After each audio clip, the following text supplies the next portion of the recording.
Tansei, I'm Ko Gwinjay, as it sounds in Gwich'in. I just wanted to bring your attention to a new idea that I'm working on. It has to do with decolonization, the de-indoctrination. The area that it had come to me that was a very specific part was the language part, and the language linked to the culture. So there's this the ways of life are connected to the 9 universes, to the 9 sacred fires. And I just wanted to acknowledge Gakyo, Nuwaka, Maganak, all my relatives, and to the one relative that I have in specifically like in South America. Thank you for the gift. Hi to you. And this is, and thank you. It's like you saw the future. And you gave me a gift back then for now. So what I wanted to say is that's how I had noticed that type of relationship has been going on for like all over Turtle Island in many different forms for eons, forever. Like, and one elder said it's going to take. It took, I think he said thousands. I have to look at the notes again, but thousands of years, eons. This is the way I was interpreting, also the way listening, because when the elders talk, they have these different stories. So I think from his point of view, and I think he was going based on, I think he was actually thinking about scientific data is what I was thinking about. Like when they track how far, like for example, my people have been here, the Cree, and where they come. And there's a huge debate in the elder that I learned from, one of them I learned from is that, and I subscribe to, is that the indigenous people are over here, and the people went across.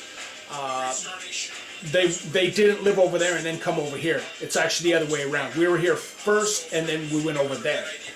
And so, anyways, this is an example of a paradigm, and how another one paradigm would say, well, okay, we're right and you're not, because we're the dominant culture that everyone has to follow it.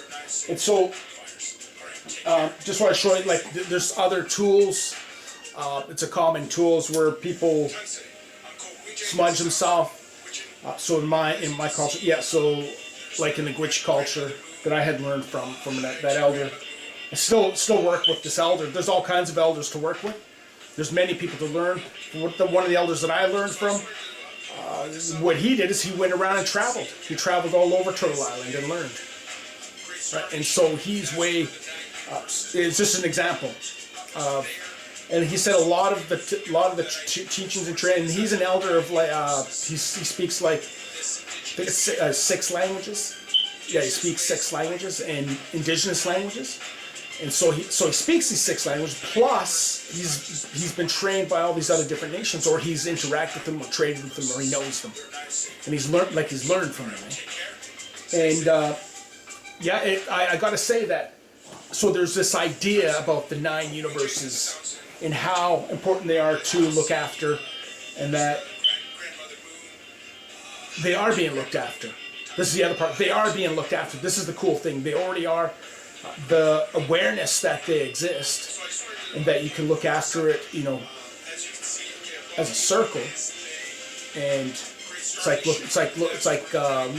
looking after a sacred hoop.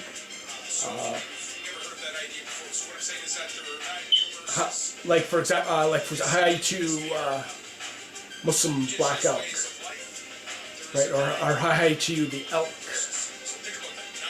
Or hi to the Muslim elk, hi to the chief elk, hi. So these are important ideas. There's all kinds of other ideas like that too. Like there's the Muslim rock, the grandfather rock, the keeper of the human being. So hi to you, Muslim rock. Pray for the 2-legged, the people that are being. For the unnecessary initiatory force that goes against Creator Law 1, respect to all life, goes against the Creator laws. So initiating force, deception, as an example, and coercion is obsolete.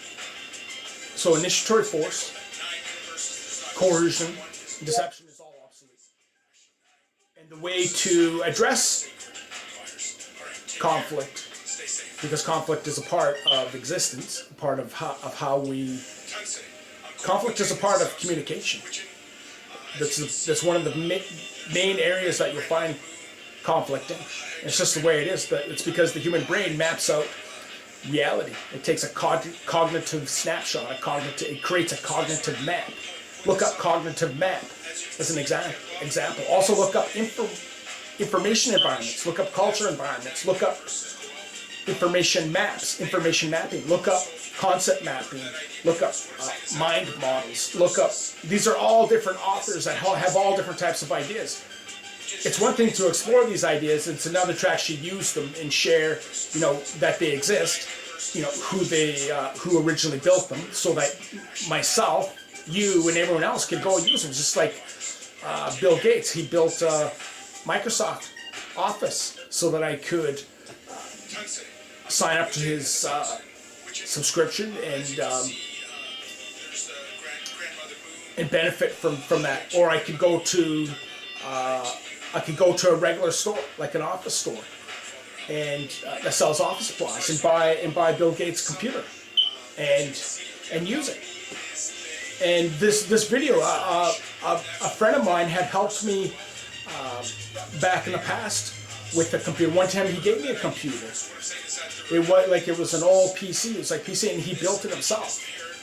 And that's the cool thing about Macs too, is you can build them two-way. Macintosh is what I meant. I don't know if you can build No, I don't know if you could build Macintosh. I meant Windows. So sometimes I get mixed up there when I think about the two, because they're almost identical. Macs and Apple and Microsoft, they're almost identical. They kind of do the same thing. Like if I need a word processor, I got a word processor, but there's just different versions of the same thing. But the fact is that we could benefit from that, and this is what indigenous knowledge is too. It's also the same thing. It's as I was mentioning, like about an information map, create a vision map is another example. Create a vision board. These are some examples. I mean, even in some of the practices, like we go to ceremony, we go there because I have a vision. I have a new vision, so I go to the sweat ceremony and I give a tobacco and prints and a gift to the elder, and I tell him what my vision is, and I say, hey, look, this is what I'm working on. I'm praying for, for the wisdom to be effective, and to enjoy it, and to, be successful.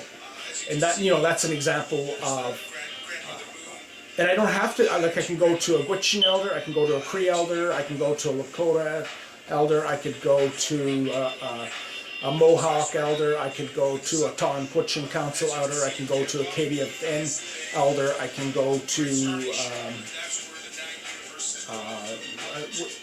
what was that, Mi'kmaq elder. I don't have to. I could go to any elder from any culture and learn, or I could just take the idea of learning and learn from every leaf, rock, and under every leaf and rock there is a teaching. There's some sort of opportunity, there's a seed of greater benefit that I had learned from, as an example too, that's similar to that, from Napoleon Hill. So there's all these ideas. The fact is that what's really cool is to have the information and to review it and to use it while working on the vision, while working on the dream, while working on the goal, while working on the wish. As you go about the day, working, having fun, praying or focusing, and managing my own emotions or my own states, leveraging my own emotional forces.